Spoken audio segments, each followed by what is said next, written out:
माननीय अध्यक्ष महोदय, खरं म्हणजे एक अतिशय अनप्रेसिडेंटेड अशा प्रकारची परिस्थिती आपल्याला निसर्गाच्या माध्यमातून तयार झालेली पाहायला मिळते। सभागृहामध्ये काही गोष्टी या ठिकाणी विरोधी पक्षांनी उपस्थित केल्या, त्याचं गांभीर्य आहेच, त्या गंभीरने असं मी बिलकुल म्हणणार नाही। मात्र या संदर्भात आपण लक्षात घेतलं पाहिजे की काल साधारणपणे 50 किलोमीटर ताशी असे वारे त्या ठिकाणी वाहत होते आणि आपण जर मुंबईमध्ये बघितलं, ॲव्हरेज दरवर्षी 800 झाडं पडतात। प्रत्येक मॉन्सूनमध्ये मुंबईमध्ये 800 झाडं पडतात। काल एका दिवसामध्ये 350 झाडं पडली आहेत आणि आजचा दिवस हा त्याहीपेक्षा गंभीर आहे। म्हणूनच आज आपण सगळीकडे वर्क फ्रॉम होमचे त्या ठिकाणी विनंती केली आहे शाळा कॉलेजेसला, कारण आज लेट दुपारनंतर 70 ते 90 ताशी वेगाने वारे वाहणार आहेत। आता ज्या काही घटना घडलेल्या आहेत त्या दुःखदायी आहेतच, पण कालची जी इमारत पडली ही पूर्णपणे बेकायदेशीर होती आणि या ठिकाणी बेकायदेशीर इमारत पडल्यामुळे त्या इमारतीतले लोक नाही, ज्या झोपडीवर किंवा ज्या छोट्या याच्यावरती पडली त्यातले लोक त्या ठिकाणी मेलेले आहेत। त्यामुळे मला असं वाटतं की या सगळ्या घटना गंभीर आहेत। आज आपण पाहू शकतो मुंबई पुण्याचा जो रोड आहे त्याच्यावर दरड कोसळलेली आहे।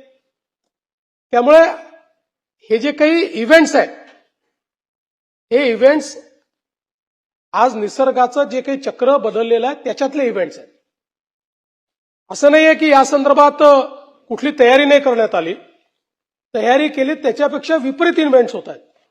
पण निश्चितपणे संपूर्ण महानगरपालिका असेल, डिझास्टर मॅनेजमेंटची संपूर्ण यंत्रणा असेल, अशा सगळ्या यंत्रणा पूर्णपणे त्या ठिकाणी रस्त्यावर आहेत, त्याचा सामना करतात। आज आपण बघितलं असेल, जसं कनेक्टिंग रिंग पाशी दरड कोसळली, इमिजिएटली ट्रॅफिक बंद करण्यात आला, डायव्हर्ट करण्यात आला।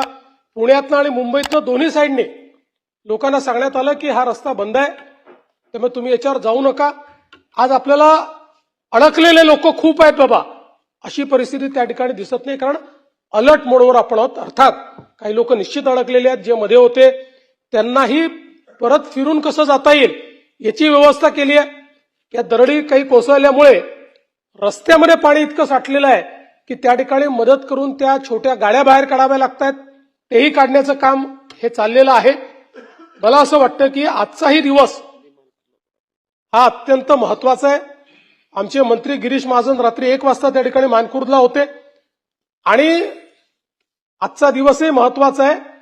मला असं वाटतं की या संदर्भात या 2-3 दिवसात झालेल्या घटना, त्या घटनांवर केलेली कारवाई, पुढच्या म्हणजे त्या अशा घटना होऊ नये म्हणून केलेली कारवाई, आणि यापूर्वीही प्रिपेअर्डनेस करता, म्हणजे शेवटी राजकीय बोलायचं झालं तर मागे काय झालं याची आकडेवारी मी देऊ शकतो, पण ती देऊन गेलेले मृत्यू हे आपल्याला परत आणता येत नाही। आणि म्हणून मला असं वाटतं की या संदर्भात आपल्याला थोडं संवेदनशीलतेनं त्या ठिकाणी राहावं लागेल।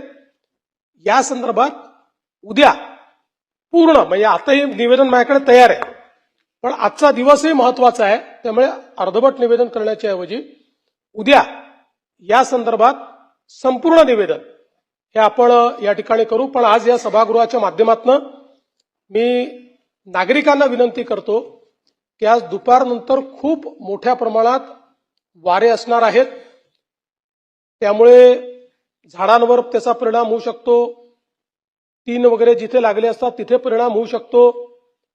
या दृष्टीनं लोकांनी सजग राहण्याची आवश्यकता आहे। 2 दिवस झाले ज्या ज्या ठिकाणी आपल्याला असं वाटतंय की इथे काही दुर्घटना होऊ शकते तिथले लोक बाहेर काढलेले आहेत, त्यांना काही वेगवेगळ्या ठिकाणी आपण ठेवलेलं आहे, पण लोकांनी ही सावधानता ठेवावी, शक्यतोवर सगळा प्रवास टाळावा। कोणीही आता या परिस्थितीमध्ये अत्यावश्यक असल्याशिवाय प्रवास करू नये। आणि विशेषतः युवांना माझी विनंती आहे की आजचे वारे आणि एकूण पावसाची परिस्थिती बघता टुरिझम म्हणजे ज्याला आपण असं म्हणतो की लोकांना युवांना आवडतं पावसात जाणं धबधब्यांवर जाणं, तर आज ते टाळावं अशा प्रकारची मी सर्वांना नागरिकांना विनंती करतो. आणि पूर्ण प्रशासन अलर्ट मोडवर आहे.